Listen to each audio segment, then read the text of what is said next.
If you're 13 years old, you have 5 years left until you're an adult with real responsibilities. That's 60 months, 260 weeks, or 1,825 days. That's not that much time. Think about how fast the last month has gone. Think about how fast the last year has gone, the last 2 years. That time will pass quickly. If you're 16 years old, you only have 24 months left until you're 18. That's 104 weeks. That's 730 days. The point of me telling you this is to show you how fast the time will go and how little time you have left. Here is how to change your life in the next 6 months.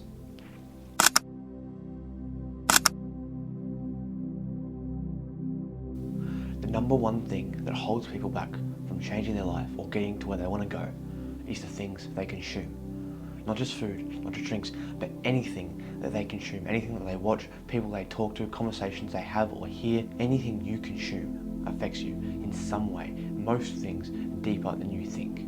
The first thing you need to do is fix the things you're eating. Now, I'm by no means perfect, I'm by no means a healthy eater, but one thing I've tried to do is figure out how things affect you and how to maximize the things you can get out of it. I currently wake up at 4 AM every single day, and I don't eat breakfast until generally about 7:45. I'm awake for almost 4 hours before I eat. This is because when you are fasted, your brain is clear, you're fresh, you're the most productive. What I do is instead of getting up and eating my breakfast first, I get up, I work for 2-3 hours, and then I have breakfast. Now, is it the most healthy breakfast? Probably not. I have oatmeal with a bunch of peanut butter, right? It's got lots of protein, lots of carbs in it. So that will make you full and slow, which is why I eat after I work. That's one example of programming how and when you eat. Another example is protein shakes. Protein shakes are known for weight loss, right? People will substitute a meal for a protein shake. What I do is when I come home from the gym, I'll have my protein shake instead of eating a full meal so that I'm able to try and lower my calorie intake while still getting some form of food, some form of protein. This helps me lose weight. This is again another example of programming the things you eat, the things you put into your body, the things you consume. Now, do you have to be ultra healthy? Not really. I'm not ultra healthy. I still eat a lot of processed foods. I'm not the most healthy person. But little things like this, trying to decide when you're going to eat, when you're not going to eat, when you're going to fast, when you're going to work first, what you're going to eat at this time of the day, it all helps.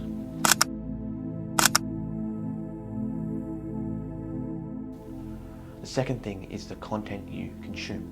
You probably know someone who watches that much TikTok that all they do is recite TikToks. Every time you talk to them, they're making jokes and it's TikTok audios. Every time you see them, all they do is talk about TikToks, reenact TikToks, do weird dances, whatever it is. They consume so much TikTok, their whole personality has just become TikTok videos. That is because they consumed so much, they became that thing. If that is possible, if you can watch so much TikTok, you can literally just basically become TikTok videos. Their whole personality is based around a bunch of different TikTok videos they think are funny. That needs to be cut out.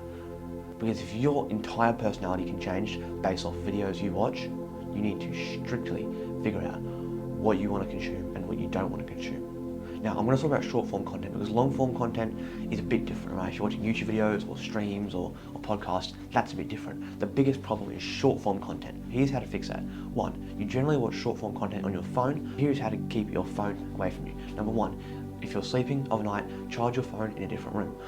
I charge my phone in the kitchen, which is on the other side of the house, so I have to physically go and get my phone to use it, which means I'm not just going to, out of habit, pick it up off my desk as soon as I wake up and scroll. I've got to go and get it to actually do some work.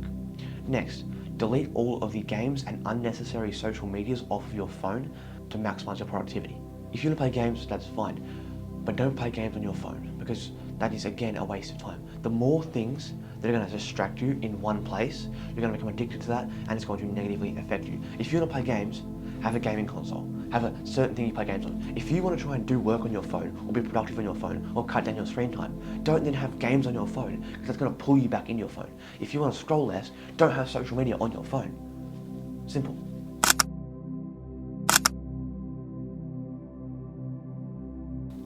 Thirdly, training.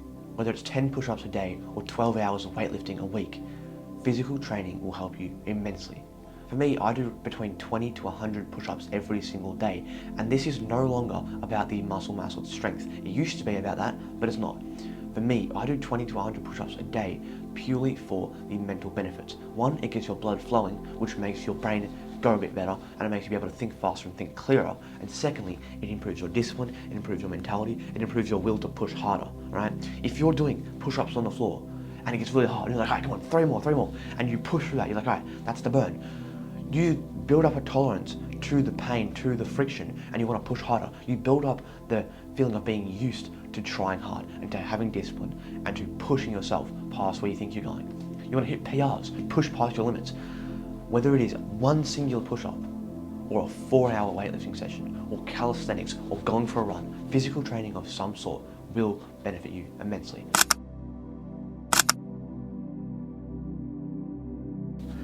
And lastly, the people you surround yourself with.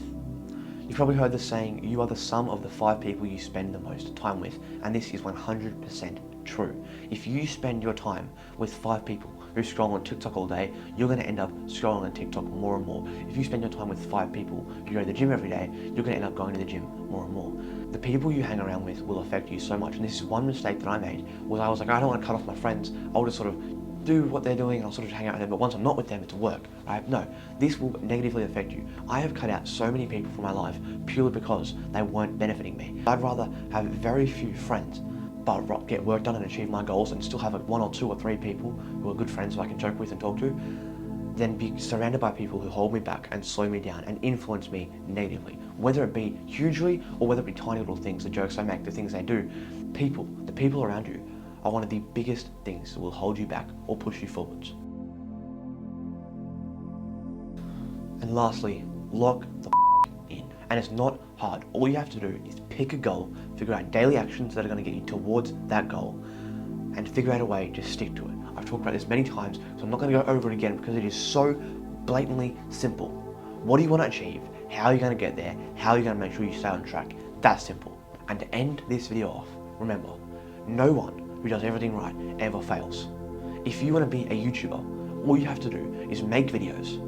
After every video, watch it back, take some notes, try and improve every video. If you keep showing up consistently, if you have the goal of getting to this place, you keep posting consistently, you keep editing, you keep doing the work, you keep watching back, taking feedback, improving. If you stick with that, eventually, if you keep going and going and going and going, eventually you will succeed. Whether it be in a week or it be in 10 years, it will happen. No one who ever does everything right fails. There is no one who wakes up and goes, my only intention is to solve a Rubik's Cube, and does that, and studies and researches and tries every day, fails at solving the Rubik's Cube. All you have to do to succeed is do the work that needs to be done continuously. And so once you realize this, there is nothing stopping me. The only thing stopping me is me. All I have to do is figure out the goal, figure out the work, and do the work, and stick to it, and then you'll succeed. You have no reason not to. It's not even like you have to figure out what to do, or find it, or I don't know how, I don't know why. All you have to do is stick with it. It's that simple.